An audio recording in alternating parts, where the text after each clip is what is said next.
Hey there, you're listening to the Not So Breakfast Show with Sasha and Ish.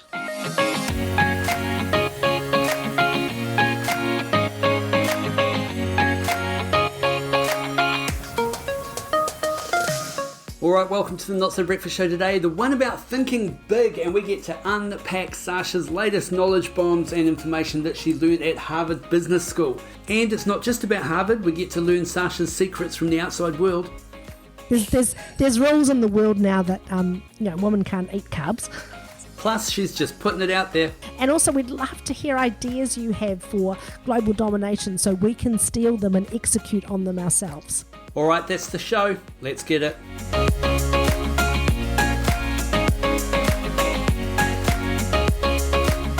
All right, welcome to the Not So Breakfast Show today, and this is the one about expanding your thinking. And Sasha is joining me from MIQ, locked up, sealed in, COVID-free, can I just say. And you were amazing on the news last night, just putting it out there.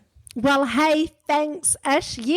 Yes, I have made it in New Zealand. I've made it to One Network News live at 6 p.m. I wasn't live. I've been really lucky that I'm getting to do this thing called a self-isolation pilot. So everyone else comes back into New Zealand and goes into government managed. The military literally staff these things. That's how free and easy we are in New Zealand. Everyone else goes into these military hotels, and I am part of this pilot where I'm self-isolating at home. Worse luck for me, I didn't get in time for the pilot to be 7 days of isolation. I'm doing 14 days of You're isolation. doing the full hardcore. But I'm super lucky. I'm doing it at my mum and dad's house. I'm looking out over the water now. It's beautiful. I'm just a little bit lonely. I'm doing this thing where I sit on my hands and make them go numb and then give myself a wee pat on my arm, and it feels like someone else is giving me love. So that's kind of fun. It's good. Well, I'm pleased because when you first came back, you weren't looking... Well, no, you were looking fantastic, Sash, but you weren't looking great. To be fair, I looked like a grey dishcloth. Yeah, and even your voice, I was like, oh no, Sasha's got the COVID. Well, yeah, when I landed, the first test they give you is a rapid antigen test, and so that tells you straight away it's like a pregnancy test. It literally looks like a pregnancy test, and the lines come, and you're like, oh, and that showed that I didn't have coronavirus, so that was lucky. Then I had a PCR test. I had a PCR test the next day. They kept testing me because every time they rung to check that I hadn't absconded, I would say, hello. And so clearly they thought, well, this woman has not just brought back Delta. She's brought back Delta, Gamma, Omega. But no, I must have just picked up some random kind of nasty flu in Los Angeles. And I was so sick. But not with the Rona. No, not with the Rona. But it must have been pretty full on because you did a crash course pretty much 3 weeks at Harvard, just dropping that name. So that would have been intense, and then jet lag and all that other stuff laid into that as well. It was really intense. Harvard's really hard. Surprisingly, it's hard because you keep getting new material that you have to read and be ready for the next day. Plus, you're wanting to catch up with people from all around the world to get their experience and expertise. And it's just this full-on schedule. So I reckon I operated on about 5 to 6 hours sleep for 21 to 25 days in a row. Something's got to give. Yeah, something has got to give. And I think it did. But you've survived, and again, just a tiny little bit stronger. Yes! I'm ready. Good. So the topic today is expanding your thinking. And this is actually something that came out of one of the topics that you were talking about at Harvard. Is that correct? Well, yeah, there's a couple of ideas that I have that I want to share about today. This idea about thinking big. Right? Thinking big and bigger.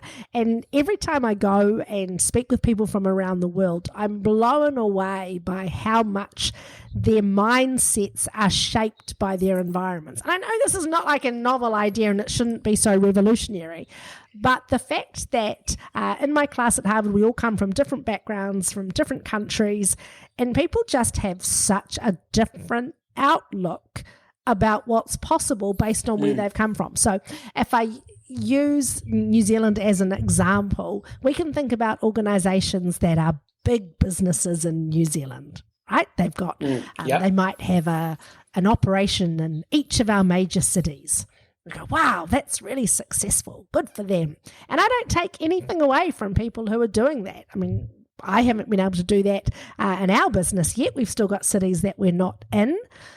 And then you travel overseas and the scale of what's possible in the rest of the world just dwarfs what's possible in New Zealand. And that doesn't make what we are doing wrong or what we aspire to wrong. It's just different in terms of what's possible. So your norms and expectations. So some of my colleagues at Harvard, when they talk about selling their businesses, the value of their businesses are just so much greater simply because they are able to service much bigger markets, right? Yeah. So you go, so what's that got to do with us on the Not So Breakfast Show? I've just been thinking about how limited we can sometimes be by the environments that we are in. And I think it's really useful for us to reflect and say, the people that are around me, the things that I consume, the media that I watch, do these things serve my ambition or serve my sense of wanting to become all that I'm capable of being? Or do the people around me and the things that I surround myself with, do they in some way limit my thinking? And I don't know, do you have any experience of that where you have had situations where you go, wow, this environment encourages me to achieve all that's possible, and other environments that perhaps don't nurture that within you? Yeah, well, I remember when I first got into the fitness industry, and so that was in Christchurch in New Zealand, and my whole exposure was basically the gym I was in and then the community of gyms that were around me in Christchurch. And you know, you kind of start to build a bit of a name for yourself, start to build your business up. And then I got the opportunity to go to an expo. It was just in New Zealand, it was in Auckland. So suddenly out of Christchurch into Auckland, it's suddenly like, oh my goodness, there's all these other trainers and other products and other ideas. And then it kind of got expanded again when I went from the New Zealand one over to the Australian one. And, you know, that's like 10 times bigger. And suddenly you're kind of going, oh my goodness, the industry's massive. And then suddenly when you get exposed to the US version of that or the Germany version of that, when I started to travel around, your perspective just changes. And then when you go back and have the conversations with the trainers in the clubs that you started with or that haven't stepped out to kind of expand their awareness, the conversations that they are having are the same ones with the same people. And it's really hard for them to develop their ideas and expand what they want to do because they just haven't been exposed to what is really out there. That's it exactly. And I really don't want to be suggesting that bigger is always better. But it's more about understanding the potential that each of us has to achieve at a really high level on a scale that's different to the scale we're currently operating in or on, you know, if that makes sense. And I think what's super powerful about social media and about the internet and how the world is connected now is that the world is so much smaller.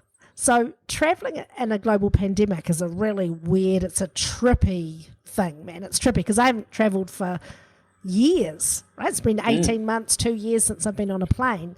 And so I had these sort of big wide eyes going, oh, I'm on a plane. It felt really great to be back out there in the world. But equally, you're reminded of how small the world is. That at any given time, we're only kind of 24 hours away from home or 30 hours away from home. And so the impact that you can have on other people's lives isn't just limited to the tiny little community that you're in, that ideas, really worthy ideas, can spread easily. I mean, the counter to that is really dangerous ideas also spread really quickly, and we're seeing that in the pandemic world as well. But I'd really challenge everybody to think about having people around you that support this idea that anything is possible.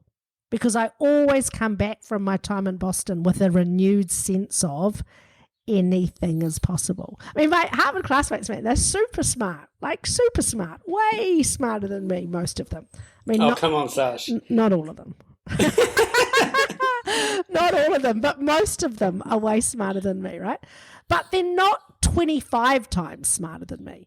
They're like 1 or 2 times smarter. So I go, wow, if you were able to believe in yourself strongly enough to start this thing from scratch and bring it to fruition, well, jeepers, I could do that too. And so could you, Ish, and so could anyone who's listening. If you've got a spark of an idea to serve your community, or of a spark, an idea of a product that the world needs, what we need more than ever now is people who take action to bring those things, yeah? Yeah, and the difference now is the exposure to those people. If we kind of go back to, when I first came into the industry, there was no social media. There was people that you knew, and then maybe somebody knew someone else. Reels and electricity. There was the wheel, and then there were cave dinosaur things. But yeah, there was just that whole perception. Like if you really wanted to try and expand your thinking, it was you had to kind of know someone that knew someone, or you kind of had to get some advice to read this thing or be in contact. But now you can get great advice, great education through courses, through people, through ideas, instantly from basically being able to access information. Yeah, I mean, how often now when you're out for dinner do you find yourself discussing something, and it's like something that used to be a dinner time debate for 2 hours last time. Now it's just like, well, we'll just ask Siri. And Siri will tell us. We don't have to fight about this anymore. This is knowable. Knowable. Let's just ask. Well, we had that discussion in the one about the 80s. Do you remember what it was like to just not know something? What? I know. Because even like Emma, my youngest daughter, and I were watching Beauty and the Geek last night. Of course you were. We kind of like that stuff. And Emma's like going, oh, she's off something. And I'm like, oh, I don't think she is. No, she's off something. And within like 20 seconds, it was like, oh, yeah, she was on all these things. But in the old days, you just have to sit there and go, oh, I just don't know it. Yeah. Maybe that's like the difference between like a good Christian household where you're talking about she's off something, and other households where they're saying she's on something.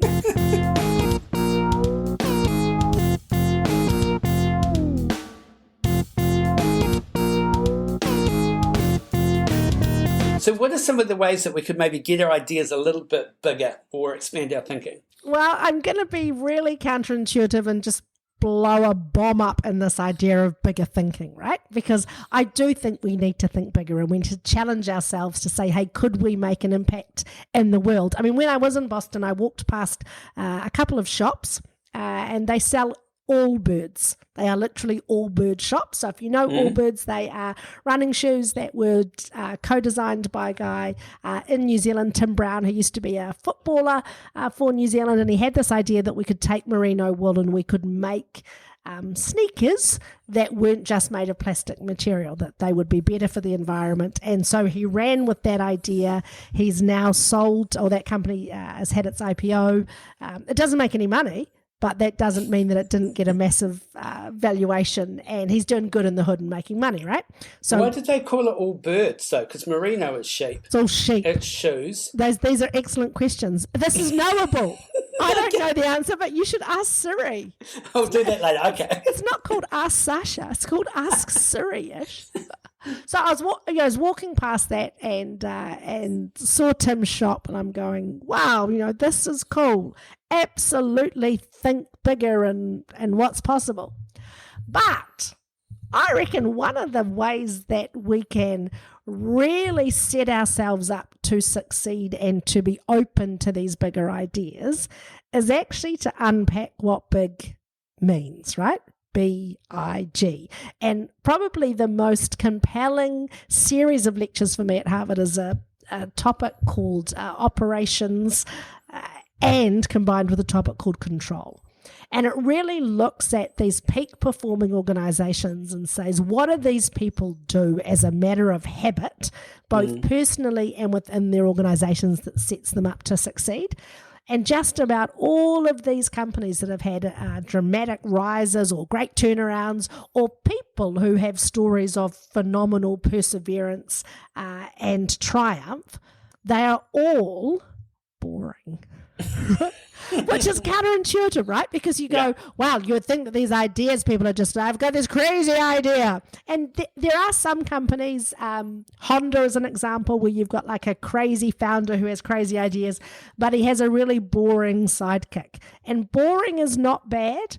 And what big stands for in my mind is boring is good, right? That really, it's not about having big ideas. It's about having the discipline to execute and to execute really well. And I think this is a lesson that comes in our personal lives and in our professional lives. What are the things that we ought to be doing on a disciplined and regular basis, boring as clockwork, scheduled as all hell, that we don't wriggle out of because we're creatives and we don't feel the inspiration right now and the ideas aren't coming, but we just deliberately and in a disciplined fashion do, that actually lead us towards bigger thinking and bigger ideas. Does that make sense? I think so. So that means no. Okay. So what I mean Give by me an that example, Sash. So I reckon to set yourself up for success, to be more impactful both in your personal life and your professional life, we have to have really good personal and professional disciplines. So once you identify things that you believe will be critical to your success, you have to go after them in a structured and disciplined way.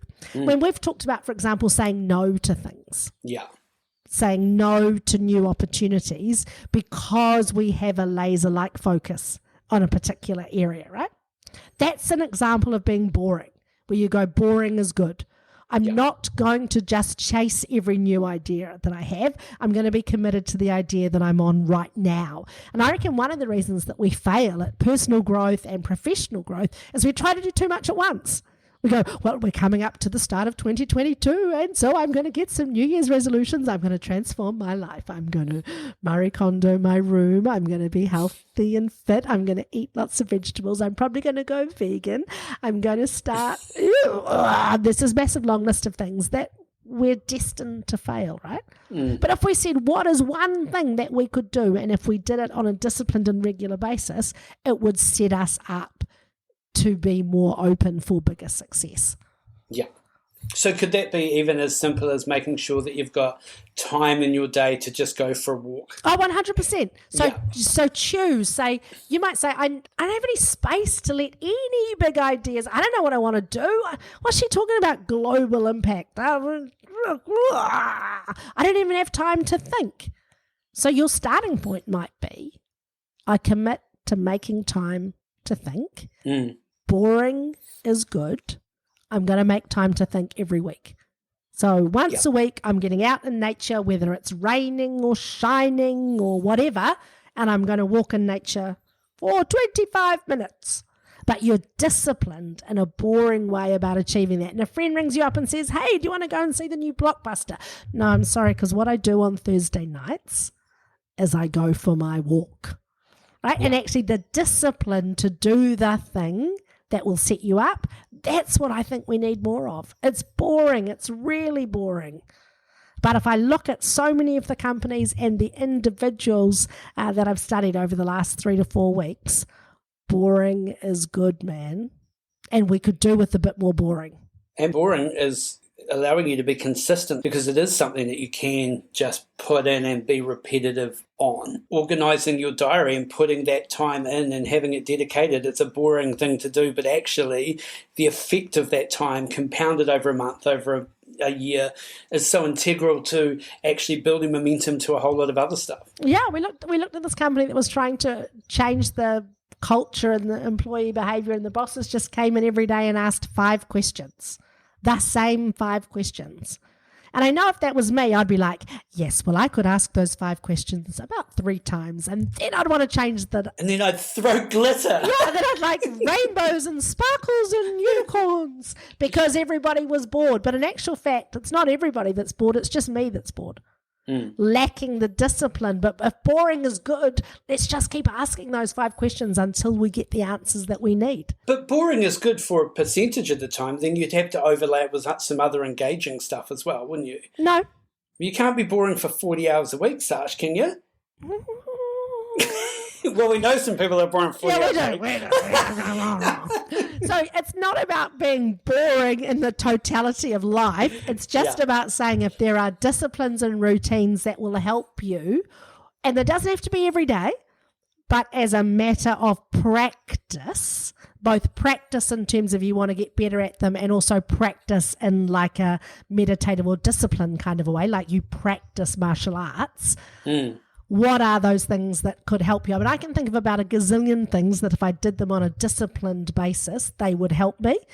But I don't know, do you have things that you go, oh, I mean, maybe you've got things you already do that you know help that you can share, but also are there things that you think if you added them, it would make a difference too? Well, yeah, it's probably for me, it's the discipline around reading. I know reading is good, and reading good information is a good thing to do because you can absorb stuff differently, but I will always default, obviously, to audio, just the way I'm wired. But I know that reading is a good thing to do, but I find it boring. But actually, if I planned it into my week to just read maybe for 10 minutes, that would be a game-changing activity for me because it would actually increase my tolerance for reading as well, and then I'll be able to read longer, and then it's about making sure I read the right things.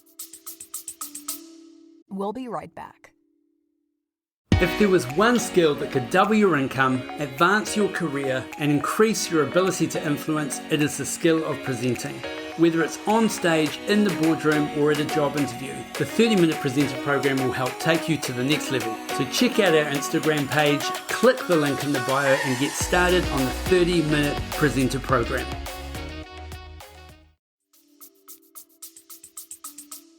Yeah, absolutely.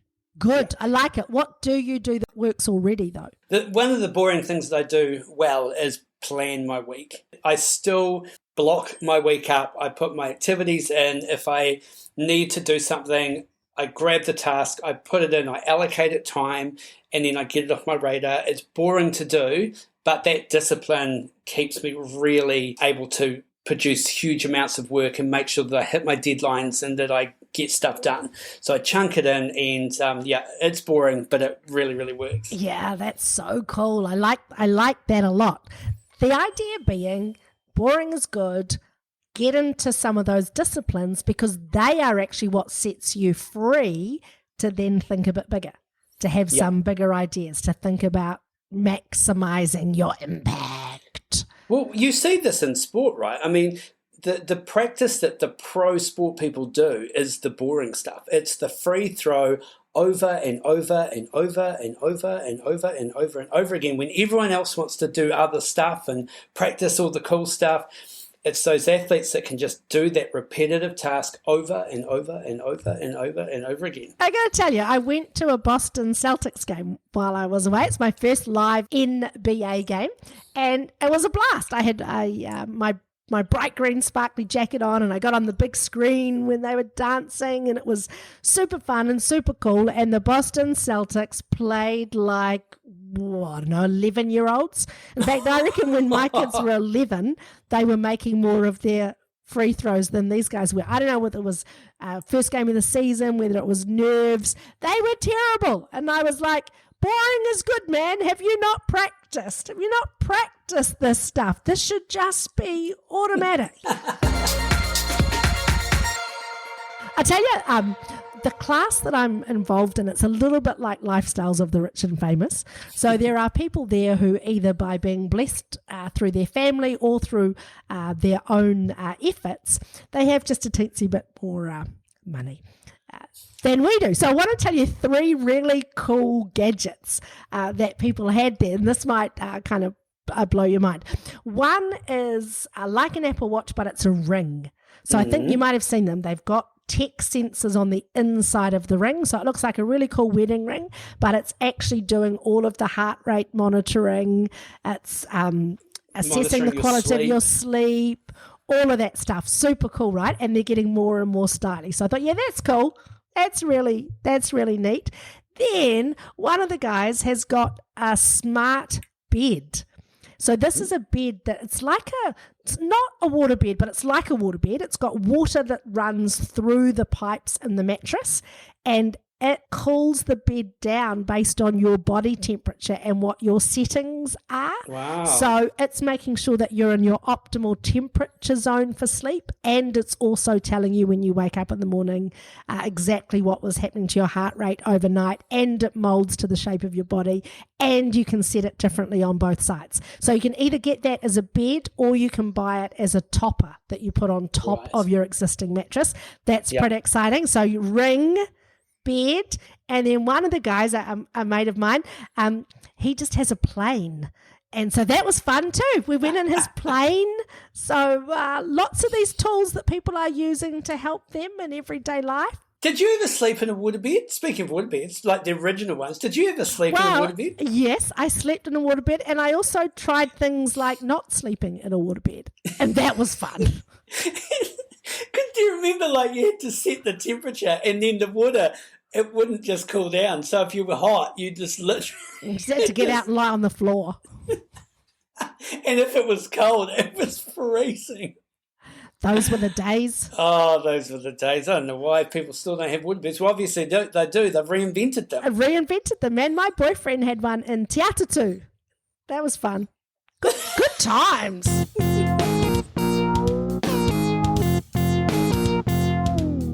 Yeah, so that's the first of a series of lectures coming to you live from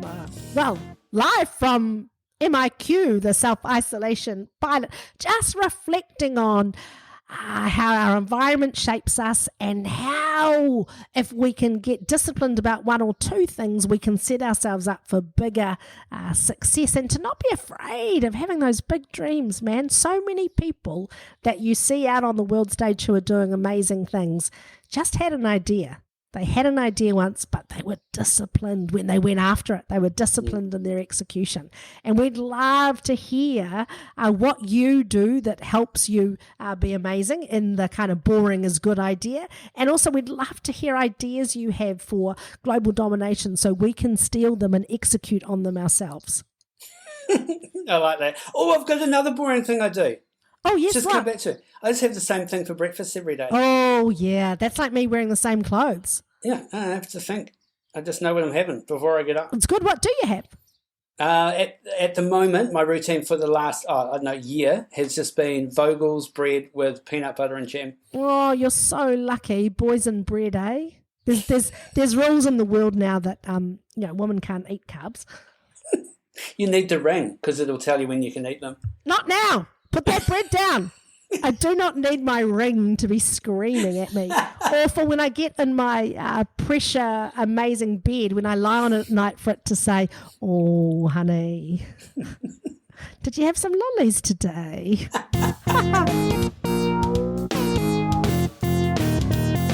So, Ish, I am doing my kind of 14 days in isolation, but you've been locked down now for like 80 days. What are your tips for people who are in lockdown all around the world just going, when will this end? Like, what are you doing to stay sane? Because you're remarkably great. The wheels have fallen off a few times. I can't lie about that.